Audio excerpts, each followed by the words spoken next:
Olá, bom dia, boa tarde, boa noite. Nós estamos felizes por mais uma vez podermos estar com você, falar alguma coisa. E hoje queremos comentar sobre falsos profetas.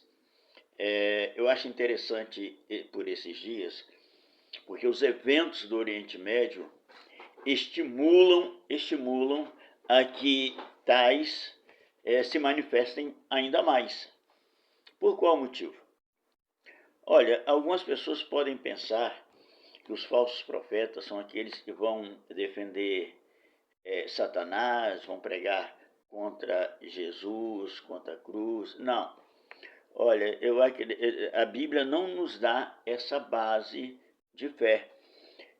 Pelo contrário, a Bíblia, toda vez que comenta, os falsos profetas são aqueles que de alguma maneira usam o conhecimento que têm de Deus, muitas vezes erroneamente adquirido, para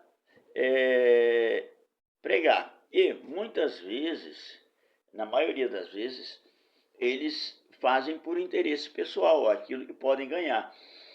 Por exemplo, quando nós encontramos no Velho Testamento, nós vamos encontrar Jeremias e alguns outros profetas, mas principalmente Jeremias, Aías, eles se defrontando com falsos profetas, estavam pregando, profetizando, como se fossem profetas de Deus. E nos nossos dias, nos dias que estamos vivendo, não é diferente.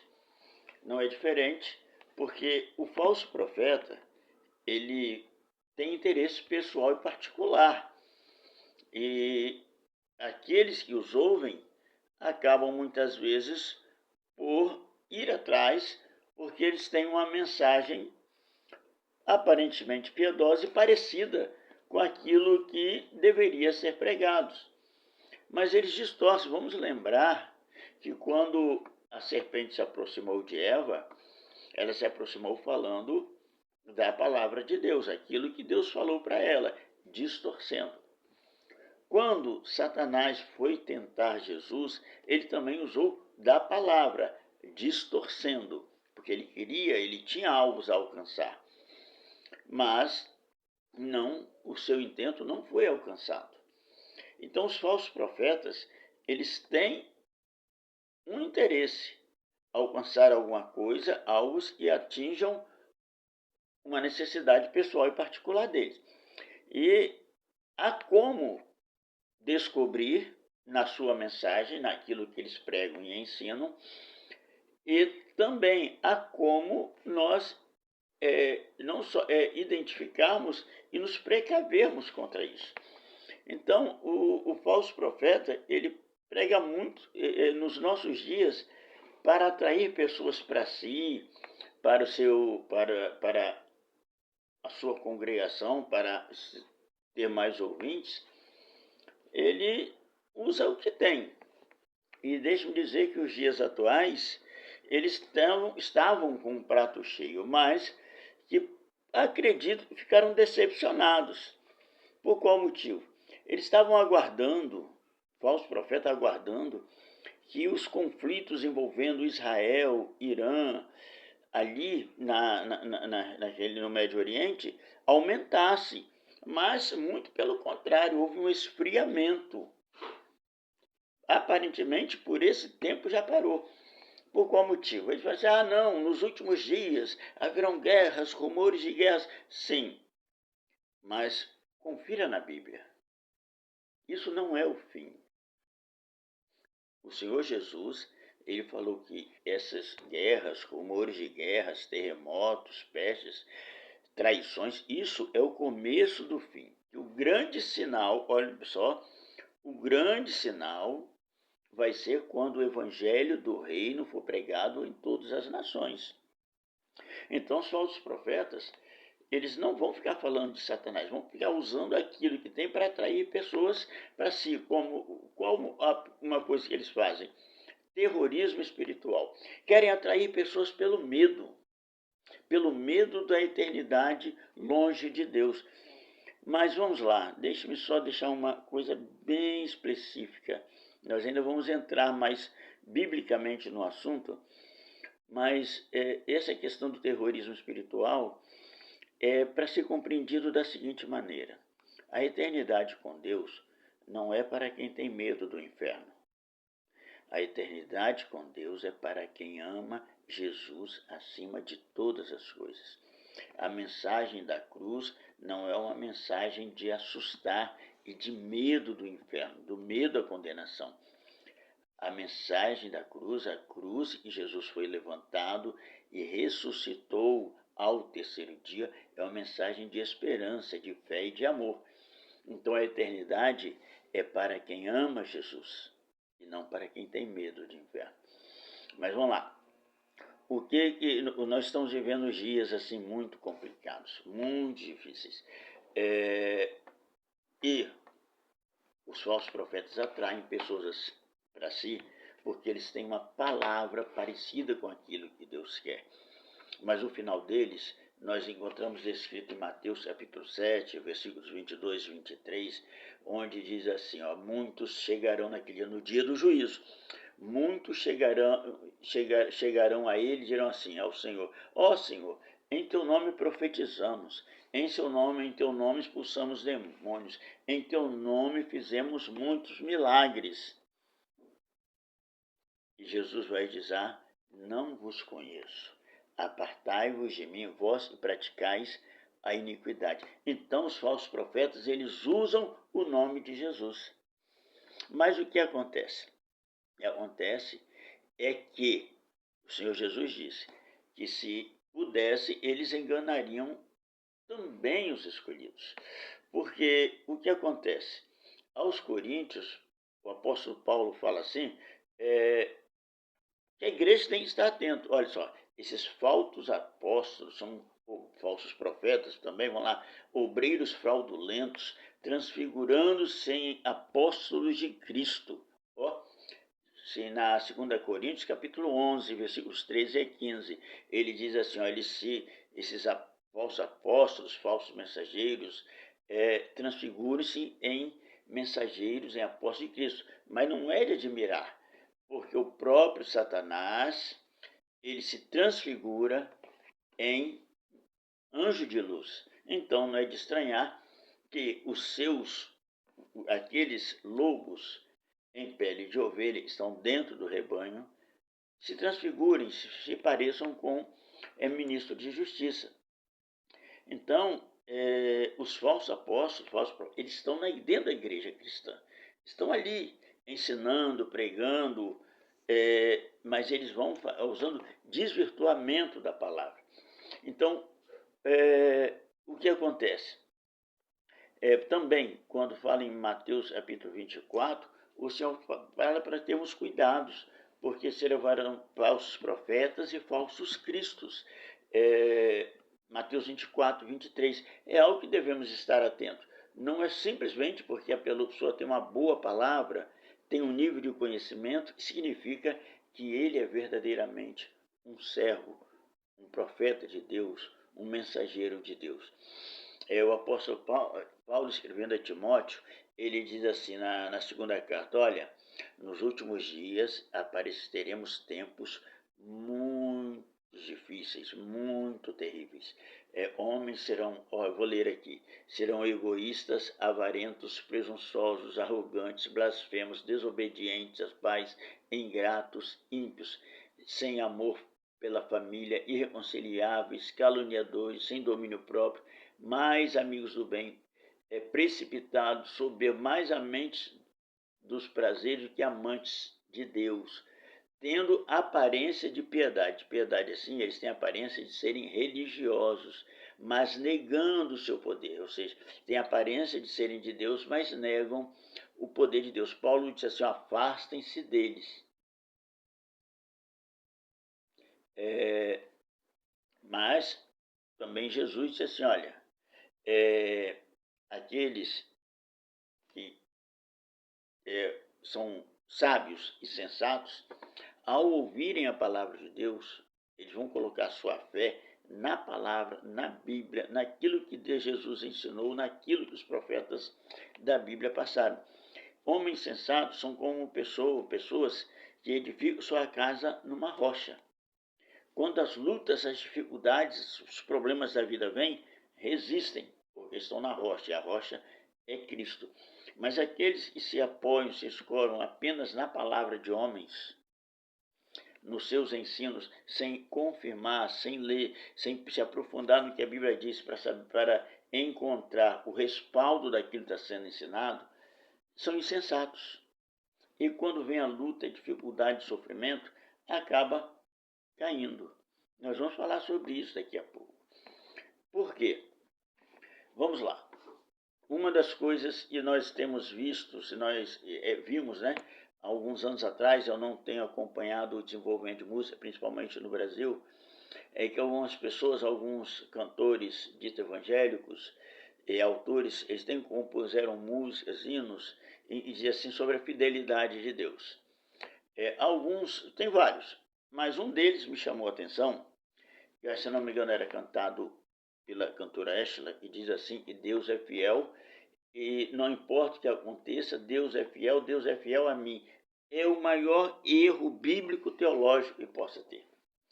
Deus é fiel sim, e a fidelidade é algo muito marcante. A fidelidade de Deus está marcada, é pesada no seu caráter, na sua pessoa, naquilo que ele é. Ele é perfeito, ele é imutável, ele é santo. Então a fidelidade de Deus é algo que não é humano. O Deuteronômio diz assim: saberás, pois, o seu teu Deus, o Deus é Deus fiel que guarda o concerto. O Salmos 33 diz: pois a palavra do Senhor é verdadeira, ele é fiel em tudo que faz.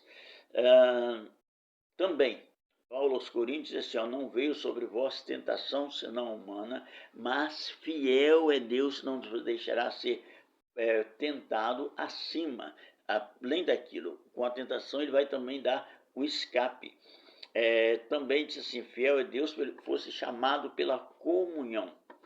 E João diz assim: se confessarmos os nossos pecados, Deus é fiel e justo para nos perdoar os pecados e nos purificar de toda injustiça. Deus é fiel. Mas sim, concordo com a música que a Ashla cantava, e Deus é fiel, mas ele é fiel à palavra dele. Ele não é fiel a mim. A fidelidade para comigo, para você, para qualquer um outro, é de que nós podemos confiar, é que ele vai cumprir a palavra dele naquilo que nós depositamos a nossa fé nele. Ele não é fiel à minha vida. Como poderia eu viver uma vida longe de Deus, afastado de Deus, e esperar que Deus fique me concedendo algumas coisas por eu estando longe dele? Não, ele vai ser fiel. Aquilo que o homem plantar, isto ele também ceifará. Então, vamos lá. O que nós podemos dizer sobre isso? Quando se trata da fidelidade de Deus, vamos lá. O que alguns falsos profetas eles vão falar?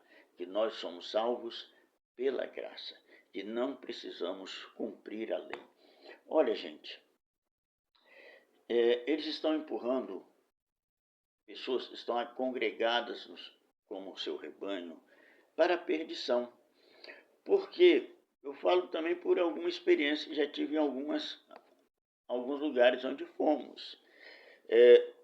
Não é nada de pessoal ou particular contra pessoa A ou B, mas é sobre aquilo que vemos que vai sendo ensinado e as pessoas vão crendo que está sendo isso.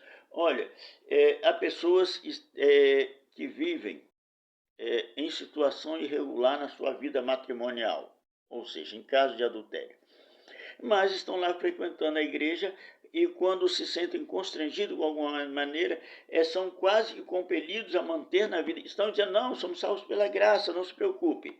Jovens, o relacionamento sexual entre duas pessoas que são casadas, mas não são o seu cônjuge, é adultério. Se for uma pessoa estranha ou solteira, é adultério do mesmo jeito. Relacionamento sexual entre solteiros é fornicação. O autor de Salmos, no Salmos 15, né? Ele diz assim: Senhor, quem habitará no teu tabernáculo? Quem morará no teu santo monte?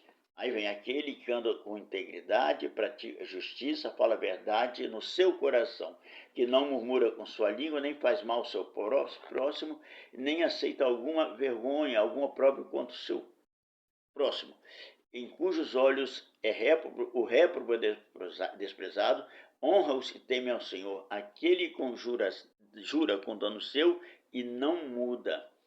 E Paulo, aos Coríntios, ele fala assim, já escrevi a minha carta para que não vos relacioneis com os devassos.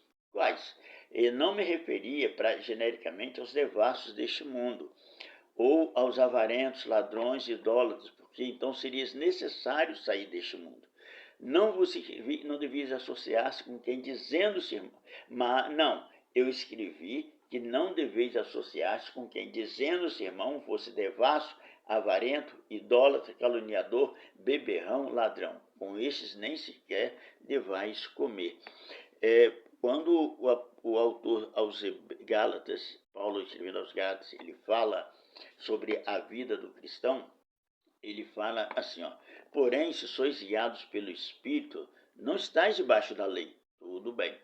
Porque as obras da carne são manifestas, quais são adultério, fornicação, imundícia, dissolução, idolatria, feitiçarias, inimizade, porfia, ciúmes, iras, peleias, disenções, heresias, invejas, homicídios, bebedice, glutonarias.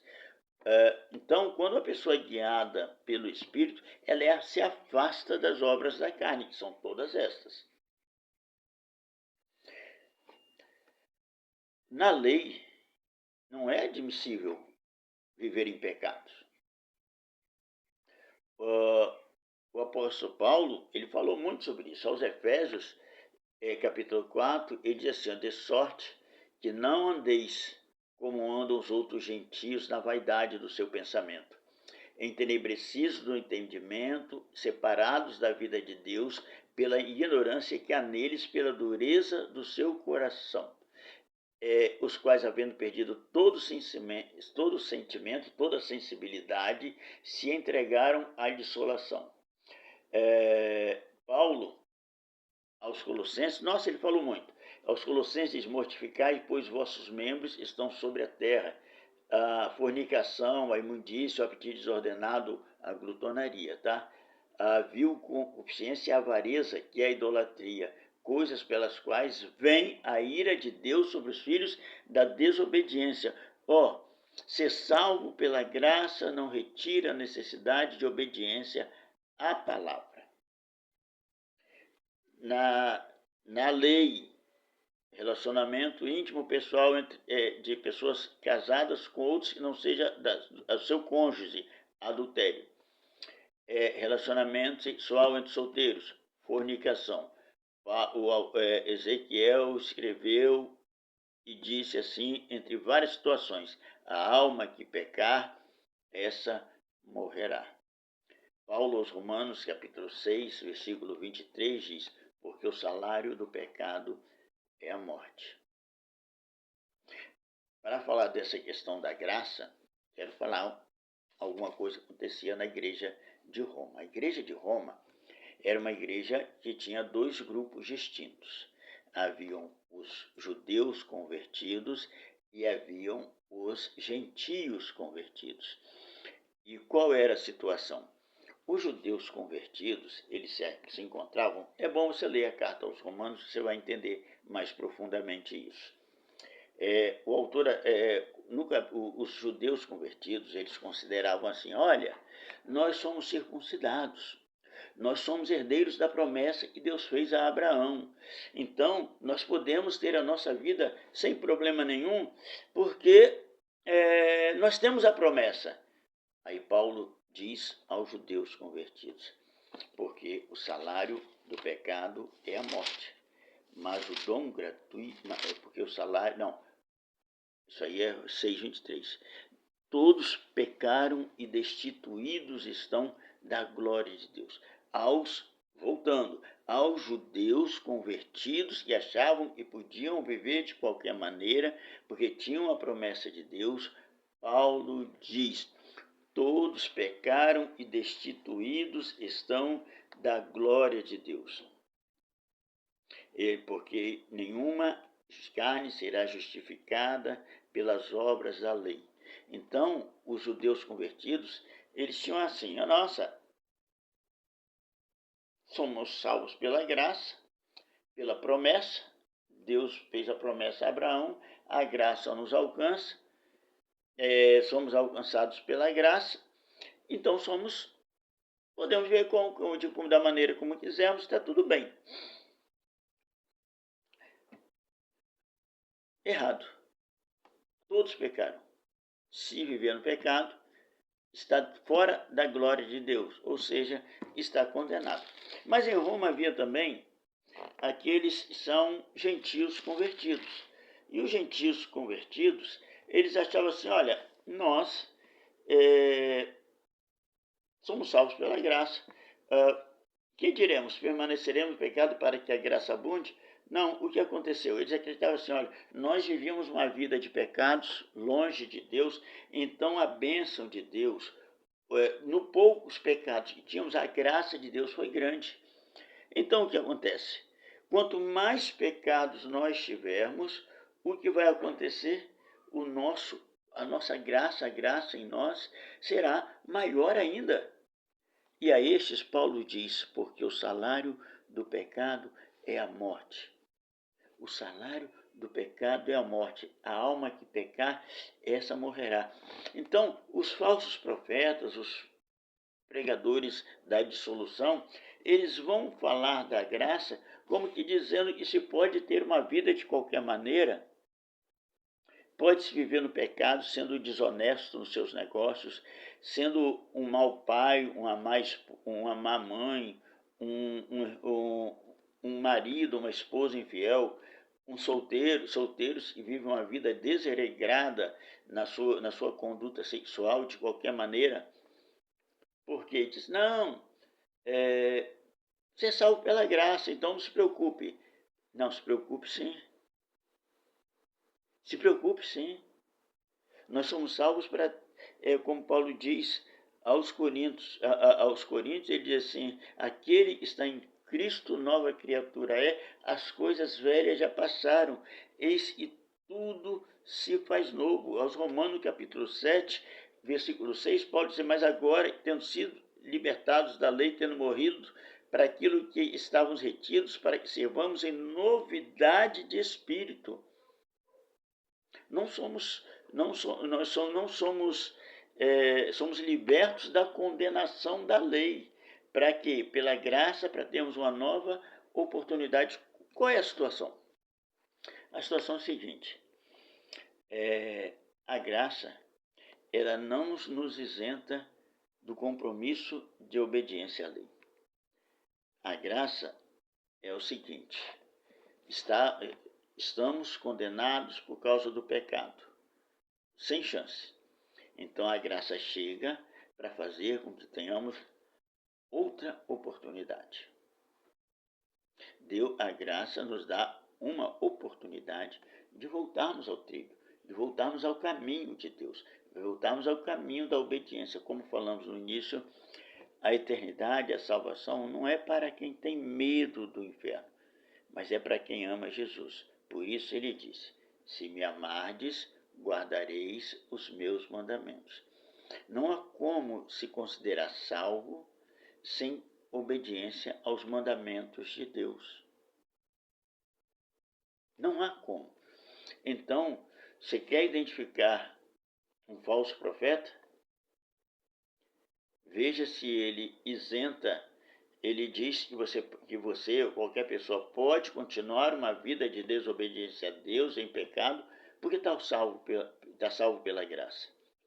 É um erro.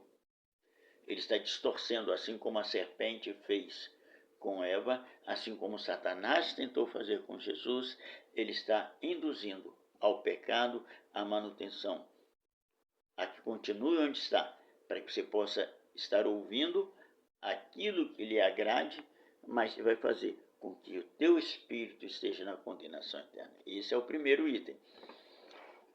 São geralmente três, e os falsos profetas falam muito. Eles são terroristas espirituais, procuram as tragédias do mundo para assustar, para atrair para si ouvintes e seguidores.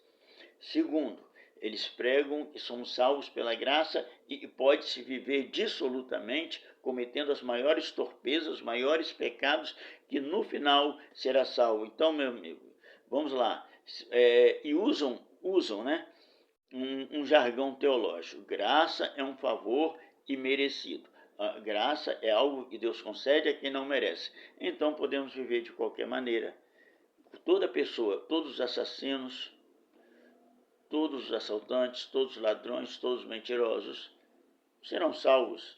Porque se tem pessoas que não merecem, são eles. A graça não isenta de obediência à lei de Deus. A graça não isenta aos mandamentos. A graça apenas concede uma nova oportunidade. Desobedeceu, está condenado. Arrependeu-se, creu em Jesus como Salvador, arrependeu-se dos seus pecados, então tem uma oportunidade de mudança de vida. A graça dá essa oportunidade. Mas uma outra coisa, essa é um pouco mais delicada, vamos procurar ser breves e objetivos para falar sobre isso, porque geralmente os falsos profetas, eles procuram atrair com aquilo que mais mexe e incomoda as pessoas. Não tem coisa que incomoda mais alguém do que o seu bolso, que o seu dinheiro, né? Então, eles geralmente falam assim, não, a Bíblia não fala, o Novo Testamento tem de dízimo, o dízimo foi abolido. Eu não vou entrar no mérito dessa questão, daqui a pouco eu falo por quê. Mas eles se amparam, se escoram nisso, para falar quando o apóstolo Paulo fala na segunda carta aos Coríntios, capítulo 9, eu vou ler o texto aqui. Quanto à administração que se faz a favor dos santos, não necessito escrever-vos, porque bem sei a prontidão vosso ânimo, da qual me glorio de vós, para com os macedônios, que a Acaia está pronta desde o ano passado, e o vosso zelo tem estimulado a muitos. Ou seja, a igreja de Corinto estava recolhendo algum dinheiro para enviar para a Judéia, que estava havendo uma grande crise social. E o apóstolo Paulo, ele escreve no capítulo 9, a partir do versículo 8, ele diz assim: E Deus é poderoso para fazer abundar em vós toda graça, a fim de que, tendo sempre em tudo toda suficiência, abundeis em toda boa obra. Conforme está escrito, espalhou Deus aos pobres a sua justiça, permanece para sempre. Ora, aquele que dá semente ao que semeia, também vos dê pão para comer, e multiplique a vossa sementeira, e aumente os frutos da vossa justiça. Ele está falando da multiplicação que Deus oferece, que Deus concede. E ele diz assim, olha, cada um contribua conforme Deus colocar em seu coração, porque Deus ama o que dá com alegria. Olha, uma coisa que todos que defendem não usam para não falar sobre dízimo, ele usa esse texto. Mas só que ele esquece de esclarecer de uma coisa. Qual? Que quando Paulo está falando dessa oferta, dessa coleta, ele não está falando de dízimos, ele está falando de oferta mesmo. Ele está falando de um dinheiro que estava sendo recolhido como oferta para entregar para ajuda social. E é um detalhe, na primeira carta, quando ele fala isso, ele está indo lá,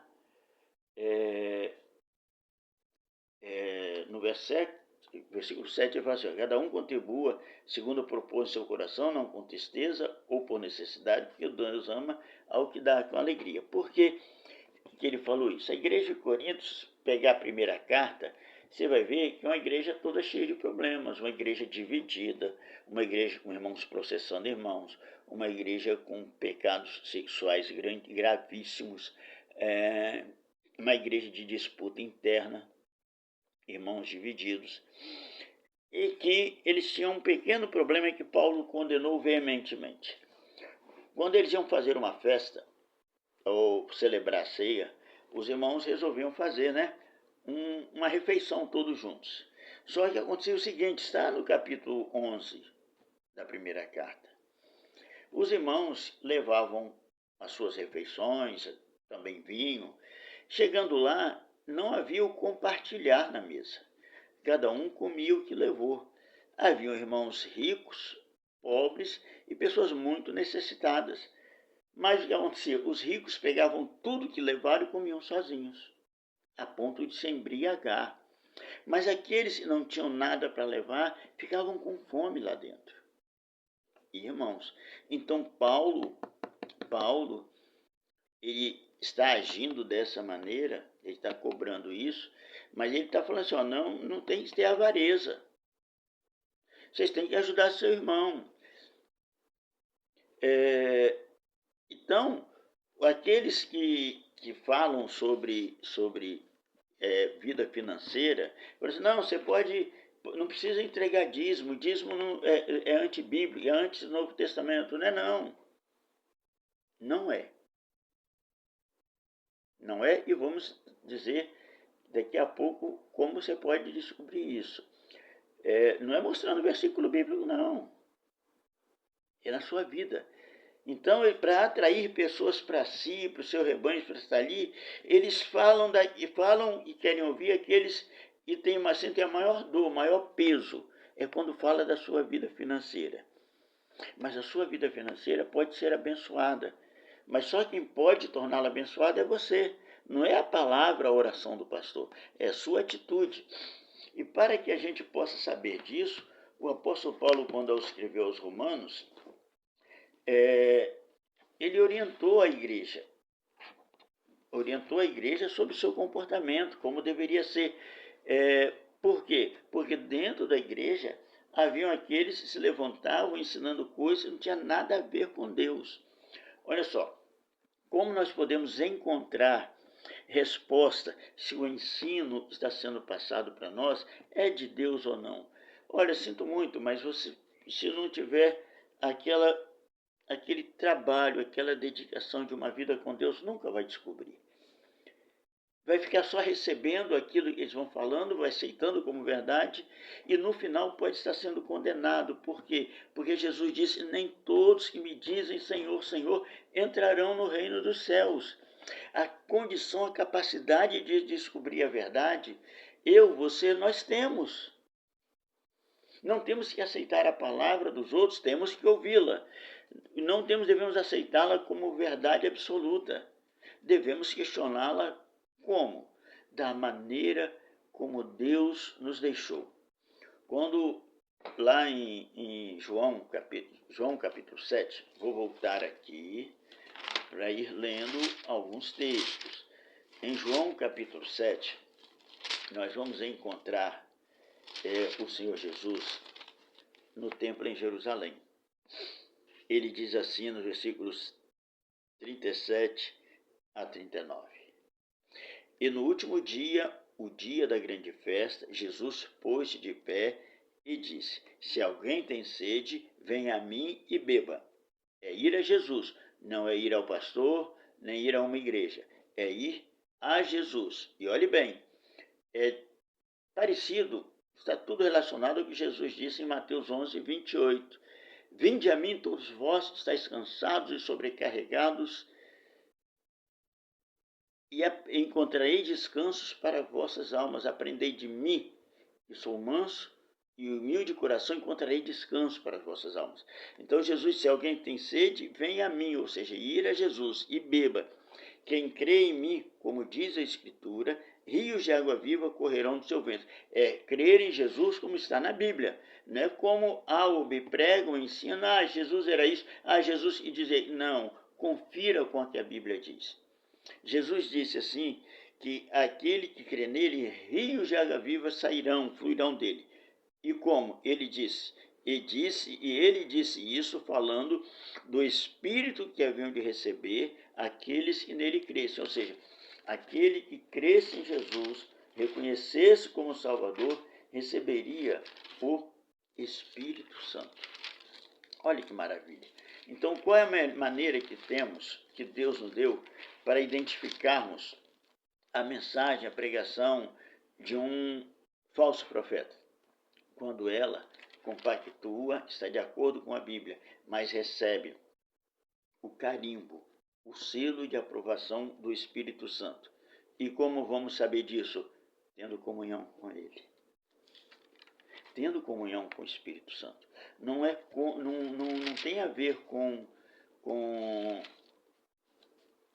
uma aprovação, eu sentir um arrepio, sentir uma alegria. Não, tem a ver com a minha comunhão com o Espírito Santo. Em João 14, de 15 a 17, Jesus disse assim, se me amais, guardai os meus mandamentos. E eu rogarei ao Pai, e Ele vos dará um outro Consolador, para que fique convosco para sempre. O Espírito de verdade o mundo não pode receber, porque não o vê nem o conhece, mas vós o conheceis, porque habita convosco e estará em vós. Os versículos 21 a 26 diz assim, aquele que tem os mandamentos e os guarda. Esse é o que me ama. Aquele que me ama será amado do meu Pai, eu o amarei e manifestarei a ele. Olha, versículo 23, se alguém me ama, guardará a minha palavra, e o meu Pai o amará, e viremos para ele e faremos nele morada. Como? Pelo Espírito Santo.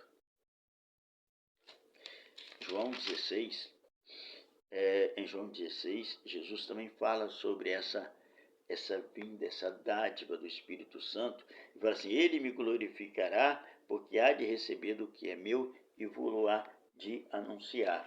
O apóstolo Paulo, aos Romanos, ele fala assim,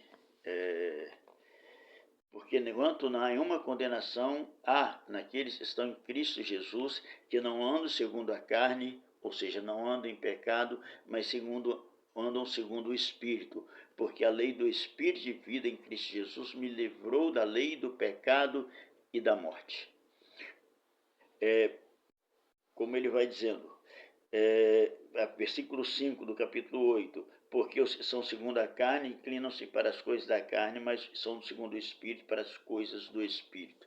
E ele continua a partir do versículo 12, e isso do 9, essas coisas são maravilhosas, capítulo 8. Vós, porém, não está na carne, mas no Espírito, se é que o Espírito de Deus habita em vós. Mas se alguém não tem o Espírito de Cristo, esse tal não é dele. E se o Espírito daquele dentre os mortos ressuscitou Jesus, habita em vós, aquele dentre os mortos ressuscitou Cristo, também vivificará os vossos corpos mortais pelo Espírito que em vós habita. Ou seja, nós somos mortos em delitos e pecados, mas pelo Espírito Santo somos vivificados, somos tornados vivos para a glória de Deus pelo Espírito Santo, para viver uma nova vida em Cristo Jesus. De maneira, irmãos, somos devedores não à carne, para viver segundo a carne, porque se viver segundo a carne, morrereis, mas pelo Espírito mortificar as obras do corpo, vivereis, porque todos que são guiados pelo Espírito de Deus, esses são filhos de Deus.